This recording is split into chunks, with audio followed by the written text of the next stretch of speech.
ओम श्री गणेशाय नमः। एकादशी व्रत को हरितोष व्रत कहते हैं। भगवान की प्रसन्नता के लिए, हरिजू की प्रसन्नता के लिए एकादशी व्रत रहा जाता है। एकादशी व्रत रहते हैं परम धन्य है, वो हरितोष व्रत है। अब एकादशी व्रत का नियम क्या है और कैसे एकादशी व्रत का फल मिलता है, कई बार चर्चा हुई।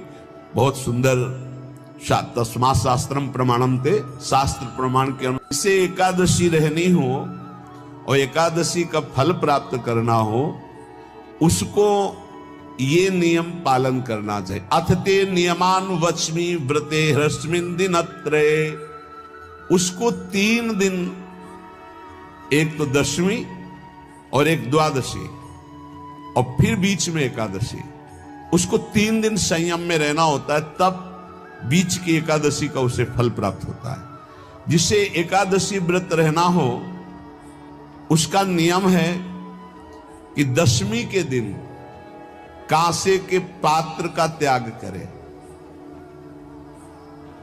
वैष्णव सिद्धांत है कि कभी जिसमें मांस बना उस रसोई का भोजन न ग्रहण करे। मसूर की दाल, चना की दाल, कोदों और कोई भी शाक, शहद, दूसरों का अन्न, दोबारा भोजन और मैथुन, ये दशमी के दिन त्याग दे। एक बार दशमी के दिन भोजन करे 24 घंटे में, क्योंकि एकादशी रहना है। कांसे का पात्र, जिस रसोई में मांस बना उसके भोजन का त्याग, मसूर की दाल, चना, कोदो, शाक, मधु अर्थात शहद और दूसरे के द्वारा दिया हुआ भोजन और दोबारा भोजन और मैथुन क्रिया, इनका दशमी के दिन कभी भी प्रयोग ना करें। इन 10 वस्तुओं से वैष्णव दूर रहे दशमी के दिन। फिर एकादशी के व्रत में,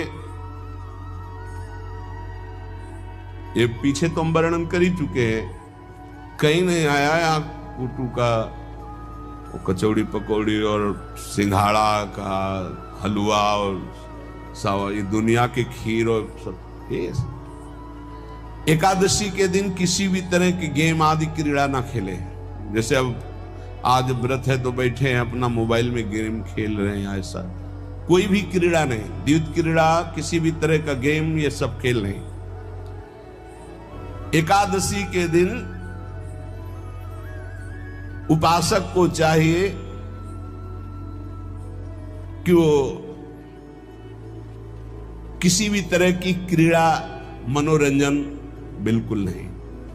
चनिद्राम, नींद नहीं लेनी उसको, न दिन में न रात में, एकादशी व्रत। और प्रायः पुराने महापुरुषों ने ऐसा किया है। रामदास जी डाकोर के रात में जाते थे, रणछोड़ भगवान के यहाँ कीर्तन करते थे जाकर, तभी तो भगवान उनके कीर्तन पर, उनकी भक्ति पर रीछ कर गाड़ी में बैठकर उनके साथ आए थे। पूरी रात जगकर कीर्तन करना और दिन में तो सोना ही नहीं। वृक्ष से तोड़कर जो दतून की जाती है एकादशी के दिन नहीं। दूसरे की निंदा करना, चर्चा करना नहीं, अर्थात अधिकतर मौन व्रत धारण करे एकादशी के दिन। पैशून्यम, चुगली करना, स्तेयम, कोई चोरी करना, हिंसाम, वाणी से, शरीर से, मन से किसी को दुख पहुंचाना, रतिम अर्थात भोग करना, मैथुन करना, कोपम, किसी के ऊपर गुस्सा करना, अनत वाक्यम, झूठ बोलना। एकादश्याम विवर्जयेत, एकादशी के दिन ये नहीं करना चाहिए। एकादशी को एक बार कुछ फलाहार शुद्ध, अगर आपके पास कोई व्यवस्था नहीं तो थोड़ा दूध है, जल है, ऐसे आप लेकर, या थोड़ा सा फल ले लिया, थोड़ा सा फल लेकर के प्राण पोषण, एक दिन में मर नहीं जाओगे। कितने तो निर्जला एकादशी रहते हैं, हर एकादशी निर्जला। पूज्य श्री मथुरा दास जी निर्जला ही रहते थे हर एकादशी। चलो भैया आपकी सामर्थ्य नहीं तो जल 2-4 बार ले लो, एक बार थोड़ा सा दूध और फल ले लो, चल जाएगा काम, प्राणों का पोषण हो जाएगा। ये आचरण न करे और एक बार कुछ आहार ले ले, वो भी शुद्ध भगवद अर्पित प्रसाद। फिर द्वादशी को काश्यम मांसम सुराम छौद्रम तैलम वितथ भाषणम व्यायामम च प्रवासम च पुनर्भोजन मैथुने अस्पृश्य स्पर्श मासूरे द्वादश्याम द्वादश त्यजेत। कांस के पात्र में द्वादशी को भी भोजन न पावे, जिस रसोई में मांस बनाओ उसमें आहार न ले, किसी भी तरह का नशा द्वादशी को न करे, शहद न पाए, तेल के बने पदार्थ न पाए, मिथ्या भाषण न करे और बहुत शरीर का व्यायाम न करे, बहुत थकावट वाले कार्य न करे, दोबारा भोजन न करे, एक बार द्वादशी को भी भोजन पवित्र, मैथुन न करे, जिसका स्पर्श नहीं किया जाता ऐसे पदार्थों का स्पर्श न करे और मसूर की दाल न खाए। द्वादशी को जो इन नियमों का पालन करता है, दशमी द्वादशी ऐसे और एकादशी ऐसे, तब उसे एकादशी व्रत का फल प्राप्त। नमस्कार दोस्तों, आज के हमारे इस वीडियो में हम आपके लिए पुत्रदा एकादशी की व्रत कथा लेकर आए हैं। द्वापर युग में एक बार महाराज युधिष्ठिर ने श्री कृष्ण से पूछा, केशव कृपा करके यह बताइए पुत्रदा एकादशी की क्या विधि है और उस दिन किस देवता की पूजा होती है। तब भगवान श्री कृष्ण बोले, हे धर्मराज, आपका प्रश्न बहुत उत्तम है। यह सभी पापों को हरने वाली है। इसमें समस्त मनोकामनाएं तथा सिद्धियों के दाता नारायण भगवान की पूजा होती है। इस समस्त संसार में पुत्रदा एकादशी के समान दूसरा कोई व्रत नहीं है। पुत्रदा का अर्थ है पुत्र देने वाली, अर्थात यह व्रत निसंतान लोगों को संतान प्रदान करने वाला है। हे राजन, अब मैं आपको पुत्रदा एकादशी के महत्व से जुड़ी एक कथा सुनाता हूँ। ध्यान पूर्वक सुने। एक समय भद्रावती नामक नगरी में सुकेतुमान नामक राजा राज्य करता था। उसकी पत्नी का नाम शव्या था। राजा के पास धन, वैभव, राज्य आदि किसी प्रकार की कोई कमी नहीं थी, परंतु उसके कोई संतान नहीं थी। इस कारण राजा और उसकी पत्नी दोनों चिंतित रहते थे। राजा यह सोचकर चिंतित रहते थे कि हमारे लिए पिंडदान कौन करेगा।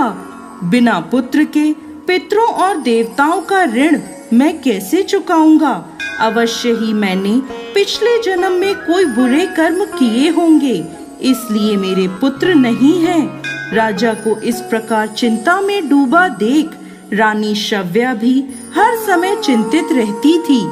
एक दिन राजा चिंता में इतने मगन हो गए कि उन्होंने अपने प्राण त्यागने का निश्चय किया, परंतु आत्मघात को महापाप समझकर वह अपना अश्व लेकर सोच विचार में डूबे हुए जंगल की ओर चले गए।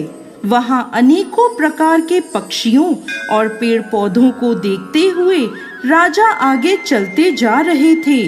वन में राजा ने हाथी को अपनी मादा और बच्चों के साथ घूमते हुए देखा। हिरण को भी अपनी मादा और बच्चों के साथ देखा।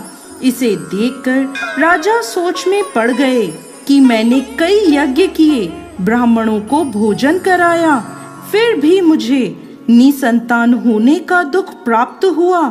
मैं क्या करूं? ऐसा सोचते हुए राजा आगे जंगल में चलते गए। आधा दिन बीत गया। राजा भूख प्यास से व्याकुल थे। पानी की तलाश में वह भटकते हुए एक सरोवर की तरफ गए। उस सरोवर में कमल पुष्प खिले हुए थे तथा बतखें विहार कर रही थीं। राजा ने नजर घुमाकर देखा तो सरोवर की एक ओर मुनियों का आश्रम बना हुआ था। उसी समय राजा के दाएं अंग फड़कने लगे।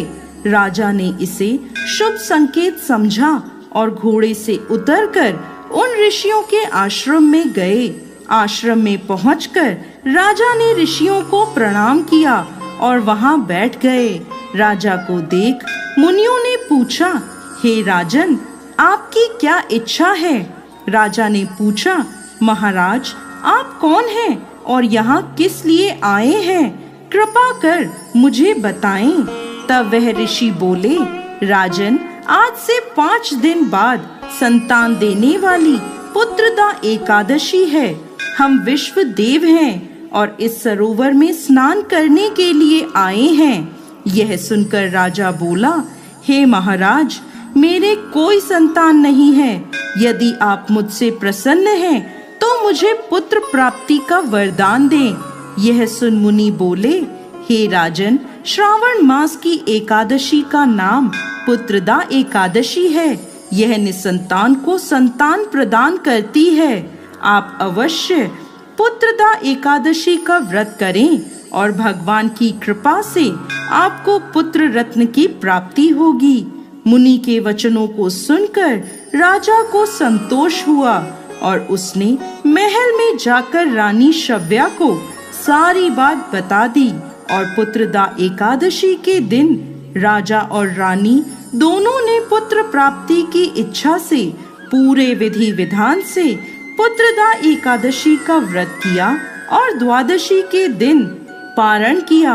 कुछ दिनों बाद रानी शव्या ने गर्भ धारण किया। 9 महीने पश्चात उनके यहाँ एक अति तेजस्वी पुत्र हुआ।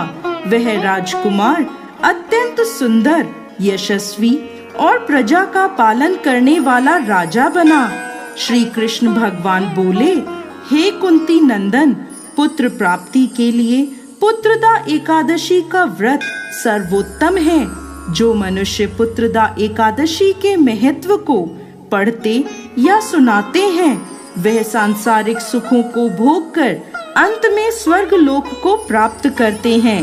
पुत्रदा एकादशी का व्रत करने वाले व्यक्ति को सुबह जल्दी उठकर स्नान आदि से निवृत्त होकर संतान प्राप्ति के लिए पति पत्नी दोनों को स्नान के पश्चात पूरे विधि विधान से श्री हरि नारायण की पूजा करनी चाहिए। इसके साथ पुत्रदा एकादशी की कथा सुननी चाहिए और आरती करनी चाहिए। हे भगवान नारायण, इस कथा को कहते, सुनते और हुंकार भरते सब पर कृपा करिए, सबकी मनोकामना पूर्ण करिए। जय श्री हरि नारायण। अगर आपको भी है ईश्वर के अस्तित्व पर आस्था तो कृपया लाइक और सब्सक्राइब करें। कमेंट में लिखें, जय श्री राधे राधे।